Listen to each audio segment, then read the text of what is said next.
Time for Touch Base in Seoul, and today we have a very special guest. Pleased to introduce to you here in the studio Professor Benjamin Joinau from the Department of French Language and Literature at Hongik University. We're going to learn more about his experiences in Korea and touch on a wide variety of topics. Professor, thank you so much for joining us. Thank you for inviting me. Well, just to give some background to our listeners, you first came to Korea in 1994. So if we do the math very quickly, 24 years, I don't want to make it seem offensive because I'm also an old guy too, but many of our listeners have not been alive as long as you've lived in Korea. Yes, indeed. So I think some people might be curious, although you've probably answered this question many, many times. Why did you choose Korea as your residence? Well, actually, I didn't choose at that time. I was still young. I had to do the French military service. And instead of doing a military service, I chose a civilian service, which is going abroad and working in a French school or embassy or company. And I was sent to Korea. I didn't choose the country. I didn't know much about Korea then. And I arrived here in 1994. It was a discovery of a new world, a new culture. And I was really amazed by what I saw. And I wanted to know more. And here I am, 24 years later, still here. It's Again, I don't want to emphasize, but it is quite a long time. And if you see Korea from 1994, this was right before the IMF crisis hit the country. A lot of changes taking place, a lot of political changes. For someone who lives here, and I also remember from that time and now the amazing, you could say, transformation, but the change this country has. From an expat's point of view, would you say that it's been quite dramatic in your view as a resident here? Indeed, I think what we have witnessed in the last 20 years is incredible. In terms of the physical appearance of the country, a city like Seoul, for example, has changed so much. It came from a very concrete-oriented city made for cars to a pedestrian-friendly city targeting the little areas. And I think that changed a lot of things in the everyday life and the quality of life, for sure.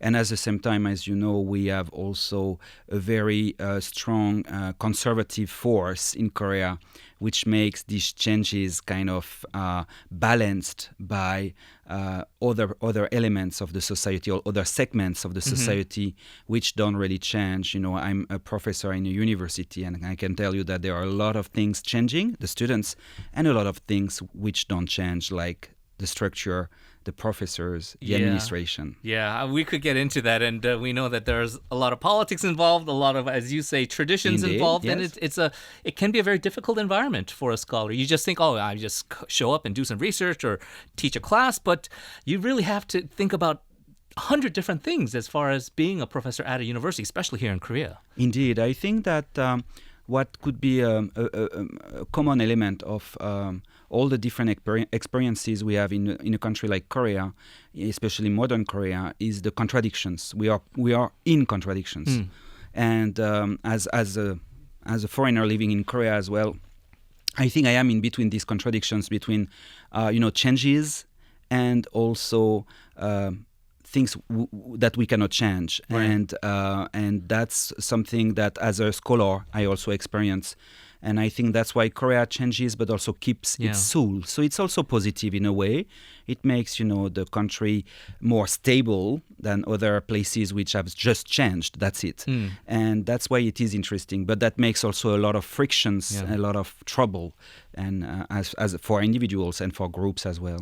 As someone who's not a French expat, obviously, when we think of the French expat community, you think of that enclave in Pangbedong in the southern part of Seoul. But over the 24 years, you do mention this kind of tug of war between change, progressiveness, and conservative values, that it is a better place to live here as an expat? I think it's a wonderful place, but once again, it depends who you are and how you live. I think I'm quite lucky the way I live, where I live as well, and which makes me very happy to be in Korea. I think my point of view would be very different if I was a migrant from a third world country. So, and it's the same if as a Korean. It depends, on your experience. So, yes, if you live in Pangbedong, in the little bubble of the French village, is quite different, I'm sure. But I don't live there. But okay, fair enough. You are a scholar and you are well known, and you've made many media appearances dealing with your area of expertise, but you do have a wide variety of interests, including doing a lot of journalistic work. And I'd like to focus on something you've done recently. The monthly journal in France, Critique, they published a special issue about Korea. You participated as an editor. You also wrote two very wonderful pieces, very different pieces you would think from the outside. One was dealing with this whole Sewol Ferry tragedy and how it really affected the nation in a big way, the ensuing impeachment of the former president. And then you had an issue, an article on Korean cinema. I maybe try to take one by one, but talk about overall the process you made in crafting these works. Yes, Critique is a famous old lady. It's a journal which started in 1946 and where many famous French intellectuals worked. And it was a real honor to have the opportunity to make a special issue about Korea.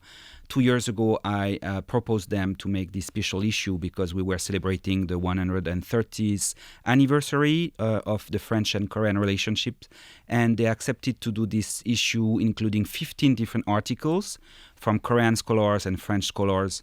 And it took us almost 2 years to wrap it up. And I wrote 2 pieces for that journal as well.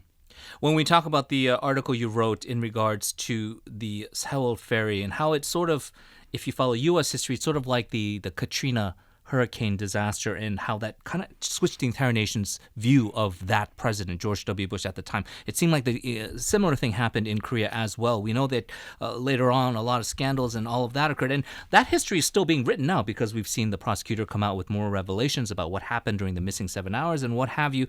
Do you feel that Sewol Ferry incident, as well as that impeachment of the former president Park Geun-hye, eventual imprisonment as well, that will come as a seminal moment in our modern Korean political history? That's what I think. And I was much inspired by the French philosopher Foucault, who said that it is our duty as sociologists and philosophers to think the present. Of course, we cannot say anything about the future, so I'm not going to say anything about the future. But for sure, we have to question what's going on nowadays and what happened since the Sewol Ferry.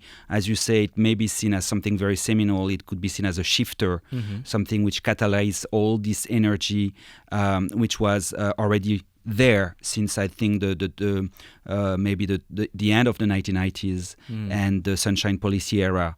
And there have been a lot of changes which have suddenly come up to the surface. And that's what I wanted to show in that article, showing that this Sewol Ferry incident is not unrelated to the impeachment of Park Geun-hye, and that may be a moment which we can see later as a historical moment, that what I like to call a moment, so something special. We definitely hope our listeners can check out those articles. Quickly about Korean cinema.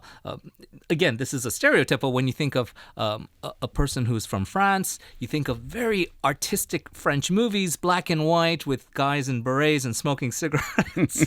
And you think they would have a very sophisticated, if you say in a optimistic way, or maybe even a snobbish view of how cinema is done here. What is your overall impression, and how did you approach that article? Well, actually, it's really the contrary. In France, French people have a lot of interest for, in general, the Hallyu, the Korean wave, and the Korean cinema in particular. It's not considered low culture? Not at all.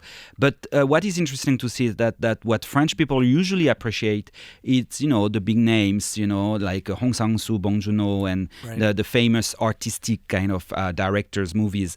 But that may be a misunderstanding, and I wanted to show in that article that the movies we watch in South Korea are quite different. The box office, like the hits, the big movies are actually quite different.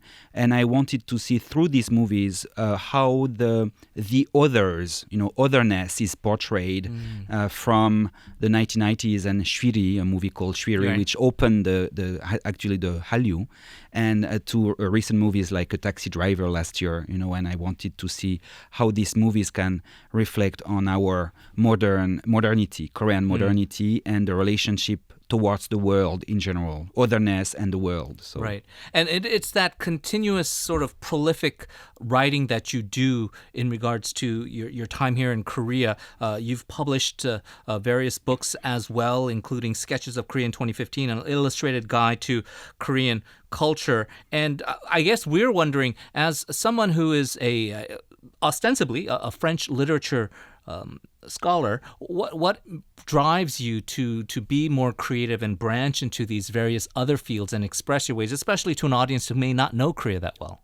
Actually, more than literature, I focus on cultural anthropology. Okay. So I try to explain through this methodology my interest for culture in general. And my basic drive was, when I arrived here 24 years ago, I didn't understand much of what was going on around me, and I wanted to know more. So my first drive is to understand myself, what's going on in Korean culture and society. And once I get a little piece of understanding, I like to transmit that to the public, to my readers. And when I did the Arirang show, I did also the same, right, in the same spirit, try to share what I understand. So it's a really step-by-step, a step-by-step process, I would say.